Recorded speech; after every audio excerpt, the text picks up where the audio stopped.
Nnamdi Kanu has filed a 550 million naira suit against the Nigerian Medical Council. Igbos, they are tired of this world called Nigeria. Hausa is not the problem, but the Igbos. Any Igbo can go against it. So guys, welcome back once again to my YouTube channel. Before I play the rest of these videos, we have a lot of things in stock for you guys. Nnamdi Kanu received a very good prestigious award from the National Association of Nigerian Students, and I'm going to read out what the award said ahead of his judgment, or ahead of the judgment that Justice James Omotosho wants to give on the 20th of this particular month. Now let us see what the award that was given to Nnamdi Kanu by the National Association of Nigerian Students, that means national students of the country, gave Nnamdi Kanu award. Now let us try to read and see what the award said. As you can see on the screen, National Association of Nigerian Students, Nnamdi Kanu, Eze Sao Kanu, they put his address there. Letter of award, most outstanding freedom fighter of the year 2025. On behalf of the leadership and entire body of the National Association of Nigerian Students, NANS, I am honored to formally present you with the most outstanding freedom fighter of the year 2025 award. This recognition is in appreciation of your unwavering commitment, courage, and relentless advocacy for the rights, freedom, and self-determination of your people. Your efforts have resonated with millions across Nigeria and beyond, inspiring a generation to stand firm for justice and equity. Your voice and vision have remained a beacon of hope, and we, the students of Nigeria, acknowledge and celebrate your sacrifices and steadfastness in the face of adversity. We pray for your continued strength, protection, and success in your pursuit of freedom and justice. Congratulations once again. Yours faithfully, Comrade Atiku Esa, NANS President. A man that the federal government is keeping in detention is receiving an award from the National Association of Nigerian Students. To tell you that this is a man that a lot of people love. This is a man that a lot of people emulate. So, but Ahmed Tinubu should read the handwriting on the one, Justice James Omotosho, and know that he cannot convict this particular man, because this is a man that a lot of people came out and started protesting for. Atiku Abubakar and a lot of people, not even the Igbos, have spoken that you should free this particular man. Now, the National Association of Nigerian Students are equally lending their voice. Now, I'm not going to waste your time. Let me play the video of the latest update on Nnamdi Kanu. He filed a case against the National Association of the National Medical Council of Nigeria after they forged some medical reports and submitted it in court. Let me play the video so you can listen to what his lawyer actually said when he filed that particular 550 million naira case against the National Medical Council. And also, I'm going to play this particular video of this particular Yoruba pastor who came out and said that Igbos are the problem of Nigeria. I'm not going to waste your time. Let me play these particular videos concurrently. When we come back, we'll try to analyze everything. Please do well to subscribe. It will not cost you anything. And also, don't forget to type freedom for Nnamdi Kanu. Type freedom for Nnamdi Kanu in the comment section, because that's the only way we can support him ahead of this particular judgment on the 20th of November. Let me play the videos. Do well to like and equally subscribe and type freedom for Nnamdi Kanu. Nnamdi Kanu, this is FCT High Court, Abuja. So, Nnamdi Kanu has filed a 550 million naira suit against the Nigerian Medical Council and the 10 medical doctors that conspired and issued a fake medical report against him.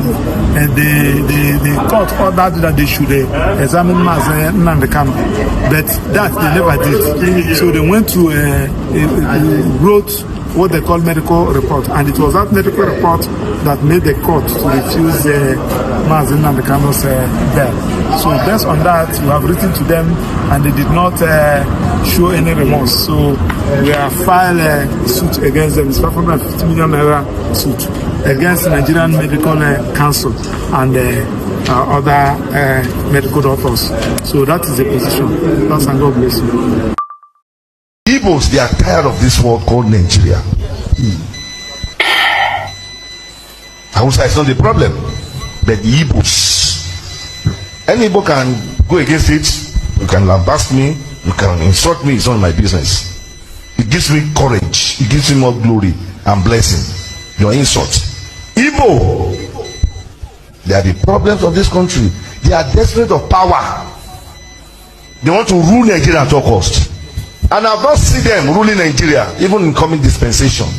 Let them bring, when 10 trillion will come out. Igbos, they are betrayer of themselves. Igbo cannot control Nigeria. Let's be realistic. Let's be honest with ourselves. But they don't understand. Instead of them to seek wisdom, they are flexing muscle. And that's not the answer. That's what Tinubu does not even know. Obasanjo, who is advocating for them, they are the one who spoil it. All these Obasanjo, Yakubu Gowon, who are they? Many of them. So Obasanjo wants to make an amendment now, when it's too late. Tell the Baba to go and sleep. We can't make any amendments. Igbo, there is an error at the beginning. A course is on you. If you don't reverse that course, Igbo, you can't be president of anything in Nigeria. Now, let me first of all address this Yeye man of God. He came out and, started saying that Igbos are the problem of Nigeria and all that, And this is the Igbophobia we've been talking about. These people said, okay, let them go. You people said no, that you people are not going to let them go. Now, give them the equal right and probably give them that particular sense of belonging and fairness, equity, and justice. You people said no. You people keep on marginalizing them. So what do you want? And that Yeye man of God saying that Igbos are the problem of this particular country. How many terrorist groups are from the Igbo extraction? But when you go there, over there in the north, we have bandits, we have Boko Haram, we have ISWAP, we have almost all the terrorist groups in the country that have been disturbing and destroying the name of Nigeria and every other thing. Now from the northern part, Fulani herdsmen and all that. But like I said, Igbophobia is real. If they don't carry all the problem of Nigeria and place on the Igbos, they will not rest. And again, let this be a big warning to a lot of people who think they can use the presidency to always blackmail the Igbos. Do you people think that Igbos are even interested in the nonsense presidency? Every single moment, I don't blame them. I blame P2B sometimes because it looks as if the Igbos, give a damn about their so-called presidency, and which is very funny. Any small thing, Igbos cannot be the president. Any small thing, you see the Northerners beating their chest saying an Igbo man cannot rule the country. Who do you think you people are talking to? Do you people think the Igbos are even interested in your presidency? Any small thing, the slightest opportunity, people keep on threatening the Igbos. I remember what happened in the 2023 presidential election. The reason why the Northerners voted for Bola Ahmed Tinubu, not because Tinubu was more competent, but because they didn't want an Igbo man. Yes, we've agreed that you people don't want the Igbos, or allow them to go. Why not conduct a referendum and allow them to go, other than hating on them, and still yet you don't want to allow them go? If you don't like someone, it's not to let the person go. If you don't like somebody, the simplest thing to do at that particular point in time is to let the person go. Is a very simple logic. You can't keep on disturbing yourself. You don't like these people, or you allow them to go. All the business activities that are happening in the country, are they not the Igbos? I saying Igbos are the problem of this particular country. If the Igbos go, the Nigerian economy will crash. Go to Lagos State, go to Kanu, go to all the major markets we have in the country. Igbos are running business and running the economy of the nation. But they will come out and tell you that Igbos are the problem. The other day, the Northerners we are the one planning a coup against a Yoruba person. This particular Primate Ayodele, this particular so-called fake man of God is the one. Is from the Yoruba tribe. The North, we are the people that came out and started planning a coup against his own brother, being Bola Ahmed Tinubu. But he's not blaming the North. He's not accusing the North because they are scared of the North. They think the Igbos will always be their beating drum. But no, this is not the 90s. You dare not talk to the Igbos. And if you watch the Igbos and their body language, they are no longer interested in their so-called presidency. You can't be using such a thing to always blackmail them. For any slightest opportunities, the Igbos cannot be the president. They want to be the president. Look at the kind of nonsense statement he was making, that the Igbos are desperate to be the president, and that is why blah blah blah blah blah blah blah blah blah. Or allow them to go conduct a referendum. It's a very simple logic. It's a very simple logic. Well, like I said, Igbophobia is real, which a lot of people have said it. Even Yele Sowore said it, that there are offices you enter in this country, and there are memos saying, and specifically saying that an Igbo man should not be allowed to actually occupy this particular position. It is true. There are memos like that going on in this particular country.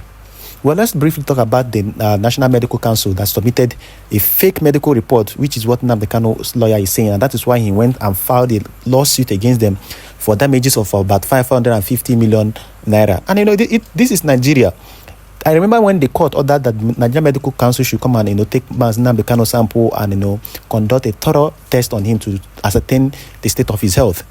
But after everything, they came out and started lying and brought out a fake medical report, which is what Nnamdi Kanu's lawyer is saying, and he has gone to institute a lawsuit because it is a criminal act that you did not conduct a test on someone, and yet you brought out a medical report saying that the person is healthy, and that was the medical report that the court worked with, and refused to grant Nnamdi Kanu medical bail or leave for him to go and treat his health.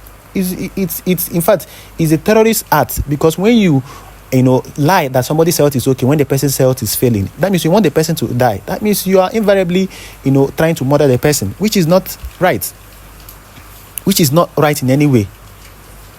Which is not right in any single way. So that's why Nnamdi Kanu's lawyer went back to the court to actually say, you people must actually pay damages for this abominable thing you people did by lying that you people conducted the test when you people did not, and went ahead to submit a quack report that you obtained from where only God knows where you obtained that particular result from, which is pathetic, shameful, and disgusting. I can boldly and literally tell you this for free. Well, that's all we have for you guys. Remember, Nnamdi Kanu's case will be coming up on the 20th. Remember, he has been filing a lot of cases. He went to the Supreme Court and to tell the Supreme Court to order Justice James Omotosho to stop the sham of trial and the pronouncement of judgment he's planning to give on the 20th. We'll see how things unfold. If that particular date for the pronouncement of judgment will be shifted or probably cancelled from all the lawsuits that Nnamdi Kanu filed, do well to subscribe and equally click on the notification bell and share this particular video. See you guys later.